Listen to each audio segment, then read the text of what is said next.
அனைவருக்கும் வணக்கம். சமூக நீதிக்கான கட்சி திராவிட முன்னேற்றக் கழகம். பெரியார் வழி தோன்றிய கட்சி திமுக.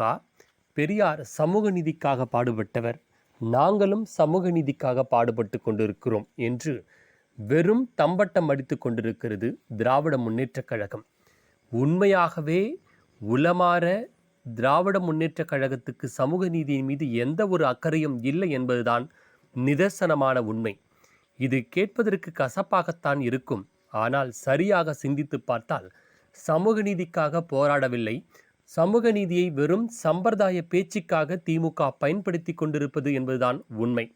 நீங்கள் தெளிவாக பாருங்கள். சமூக நீதி தமிழ்நாட்டில் நிலவ வேண்டுமென்றால் அனைத்து சமூகங்களும், அதாவது சாதி மதங்கள் இல்லை என்று நாம் சொன்னாலும் இன்னமும் சாதியின் அடிப்படையில்தான் வேலை வாய்ப்பு, கல்வி போன்ற இடஒதுக்கீடுகளின் அடிப்படையில் தான் தமிழ்நாட்டில் அனைத்தும் கிடைக்கின்றன. ஏன் இந்தியா முழுக்க இதை தான் கடைபிடிக்கிறோம். ஆனால் அனைத்து சமூகங்களுக்கும் சரியான சமூக நீதி கிடைக்கிறதா? வேலை வாய்ப்பிலும் கல்வியிலும் அதை அரசு உத்தரவாதம் கொடுக்குமா? நிச்சயம் கிடையாது.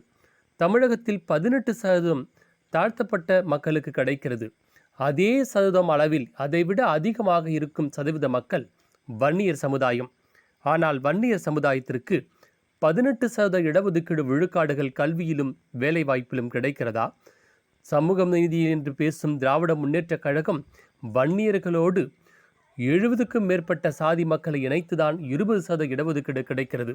இதனால் வன்னியர்களுக்கு முழுமையான இடஒதுக்கீடு கிடைக்கவில்லை என்பது நீண்ட கால போராட்டமாகவும் நீண்ட கால குரலாகவும் இருக்கிறது பாட்டாளி மக்கள் கட்சி.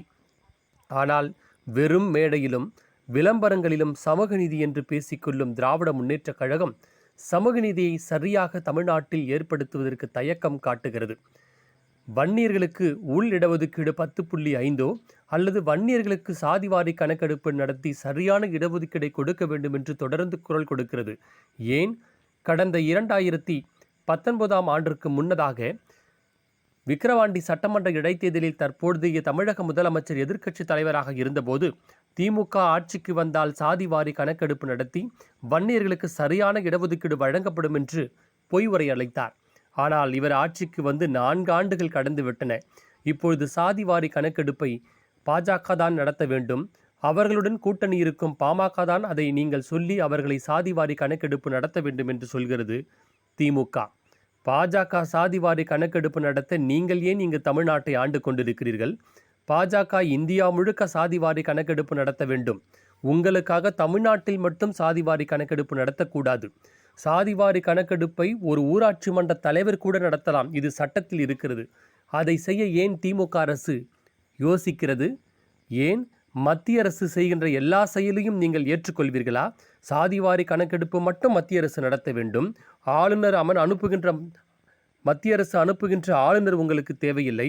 மத்திய அரசு கொண்டு வருகின்ற யுஜிசி சட்ட விதிகள் உங்களுக்கு தேவையில்லை. மத்திய அரசு கொண்டு வருகின்ற மும்மொழி கல்வி உங்களுக்கு தேவையில்லை. மத்திய அரசு கொண்டு வருகின்ற புதிய கல்விக் கொள்கை திட்டம் உங்களுக்கு தேவையில்லை.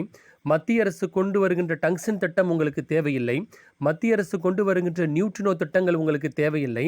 மத்திய அரசு கொண்டு வருகின்ற எல்லா திட்டங்களும் உங்களுக்கு தேவையில்லை. ஆனால் மத்திய அரசு கொண்டு வருகின்ற சாதிவாரி கணக்கெடுப்பு மட்டும் உங்களுக்கு தேவையா? ஏன் சமூக நீதி என்று பேசுகின்ற நீங்கள் தமிழ்நாட்டில் இருக்கின்ற சாதிகளையும் மக்கள் தொகையும் நீங்கள் ஏன் கணக்கெடுப்பு நடத்த உங்களால் முயற்சி செய்ய முடியவில்லை?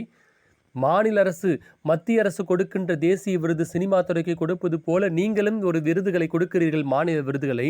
மத்திய அரசு என்னென்னலாம் செய்கிறதோ அதே போன்று நீங்களும் செய்கிறீர்கள். ஒரு சாதிவாரி கணக்கெடுப்பு நடத்தி ஒரு சமூகம் கல்வியிலும் வேலை வாய்ப்பிலும் பின்தங்கியிருக்கிறது. நாம் அதை முன்மொழிய வேண்டும். பல ஆண்டுகளாக அந்த சமுதாயம் பாதிக்கப்பட்டிருக்கிறது என்ற எண்ணம் உண்மையாகவே திமுகவுக்கும் ஸ்டாலினுக்கும் கிடையாது. ராமதாஸ் கேட்டால் அவர் தேர்தல் நேரத்தில் தான் கேட்கிறார் என்று சொல்கிறார்கள். பின்பு தேர்தல் நேரத்தில் கேட்கவில்லை. ஆனால் தொடர்ந்து கேட்டுக்கொண்டே இருக்கிறார். அதுதான் அவர் சார்ந்த சமுதாயத்திற்காக அவர் யோசிக்கிறார். மற்ற யாரும் அவர்களுடைய வாக்கு வங்கியை மட்டும் பயன்படுத்தி கொண்டு சமூக நீதி என்று இங்கள் ஏமாற்றி கொண்டிருக்கிறார்கள். எல்லா சமூகங்களுக்கும் சரியான வாய்ப்புகள் கிடைக்கும் போது ஒரு குறிப்பிட்ட பெரும்பான்மையான சமுதாயம் தமிழ்நாட்டில் அவர்களுக்கு ஏன் முக்கியத்துவம் தரவில்லை? இதை யாரும் சிந்திக்க மாட்டார்கள்.